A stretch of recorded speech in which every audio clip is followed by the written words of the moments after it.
This is the Hidden Killers podcast with Tony Brueski, featuring former FBI Special Agent and Chief of the Counterintelligence Behavioral Analysis Program, Dreeke.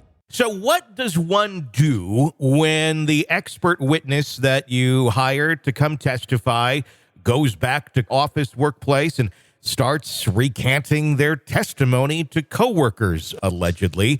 That seems a little bit odd, and it actually ended up with an FBI visit to someone in the Kohberger expert witness camp the last couple of days. And Taylor having issue with it, but at the same point, is this something you really can have issue with when they're going back and recanting testimony right after they gave it? This is the most perplexing thing to me. As I've said before, I got to caveat this. The FBI and criminal investigations cover a wide swath of things. And my area of expertise is behavior and counterintelligence and things like that, and human behavior in general. And yet, the biggest thing that struck me with this one, I don't know why the FBI interviewed them. This is not an FBI investigation. No. The FBI is a resource and a tool in the state's investigation.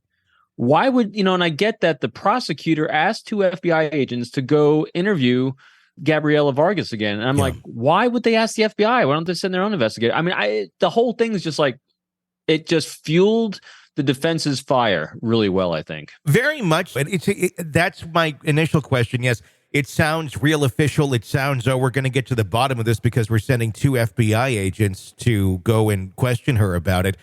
But again, why was it not local? Why was it not just local authorities who are investigating or state officials? Why is the FBI digging into this when Bill Thompson asked them to go and do it? I mean, I get it. I totally understand if someone recants their testimony. You should probably figure out what the hell's going on there. Is this as big of a deal as it seems to be right now? Or is this just, look, we hired the wrong person for this job and it kind of gave us this hiccup, but it really shouldn't be affecting much of this case? We just got to... I'm kind of with you on this. I don't think it's a big deal. I think it's a hiccup because genetics is genetics. And we all know that it's, there's a slight margin of error on these things. And if she recounts some of her testimony because she didn't read the entire document as it said, okay. And the only other thing I thought of is maybe the FBI did the initial interview with her and the initial, so that's why the prosecutor sent them in to redo the interview or question her again. That's the first thing that struck me with this whole thing, though, is why is the FBI still involved in this beyond like the lab? Because this is not what we do. Yeah. So it's just odd to me. It does seem very odd as to why this is even taking place. And it also seems odd to me why Ann Taylor is arguing it, though, as well. If it just looks, it looks bad on them that they hired somebody that did this. Why would you go and it's almost like they're doubling down on a bad expert witness? Well, maybe, who knows? I mean, like you and I have conjectured before, I think she does all she can. She's she's the writer, he's the author, and they're coming up with their methodologies. I think if she sees a gap someplace, the only thing I was thinking is that because she hired this person, it gives it credibility if she's now, defrauding her in some way, because like, hey, even my best, because you wouldn't think that the defense would bring in someone that's an expert witness and say that, hey, even this person says it's, got problems and issues with the things that were used. I don't know. It's just, I'm still just curious about the why. I'm so sorry, Don. I'm so stuck on why is the FBI involved? Literally, when I read this new thing that popped up, the first thing I did was I researched as fast as I can, why is this our case? Is this a federal case, state case? Because that was the first that struck me. Why did we go and do that interview? Is there a simple explanation, though, for it? I mean, because there were a bunch of agencies involved in this throughout the investigation. Maybe, like you said, maybe they did the initial interview, and that's why they went back. I don't know. It seems like anything and everything at this moment in time, Ann Taylor is really making a large deal out of. Some things, sure, that's your job. I get it, but others, I just don't know that I'd want to put a magnifying glass on things. When we're talking about some of the other things that have been brought to light, literally in documentation, is this idea that everyone is focusing on Brian Kohberger's crotch.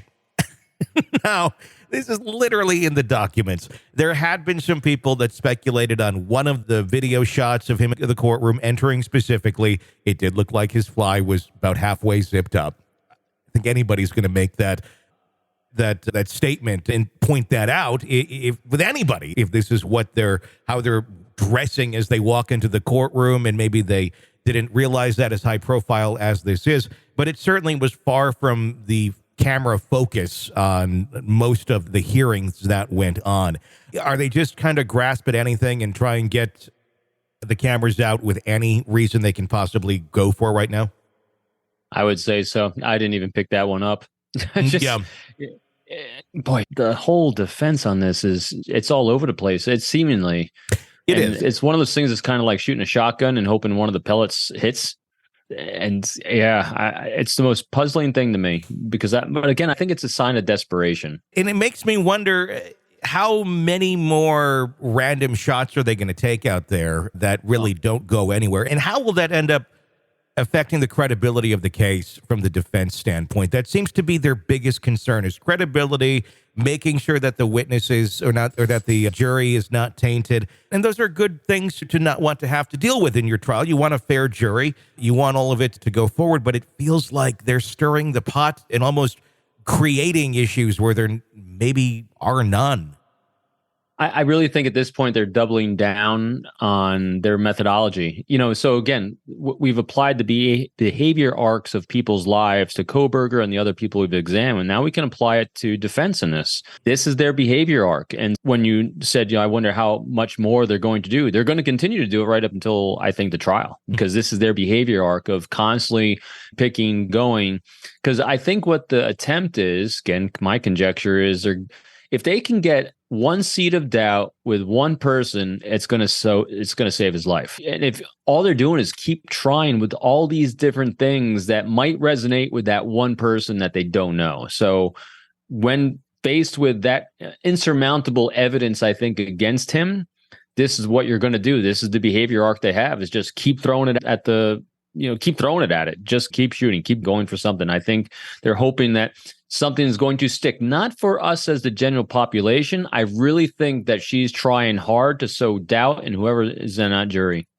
I would agree. So delaying this now, and who knows when it will end up actually going to trial next year, the following possibly, that also gives them more time to try and get death off the table, correct? I think so. And I also think part of that, too, is if you can delay it long enough, she can then make the claim that all juries are tainted, because who doesn't know about this? So I think it's all part of that strategy. Her as the writer of his book and story of what he's trying to accomplish. And the father, too. I really think the father's probably heavily involved in this strategy as well. You're consuming the Hidden Killers podcast. Want more? Start binging on all of our true crime podcasts right now through Apple Podcasts, and get an ad-free experience when you sign up to be a True Crime Today Premium Plus member, exclusively on Apple Podcasts. More of the Hidden Killers podcast, dropping soon. Press subscribe now.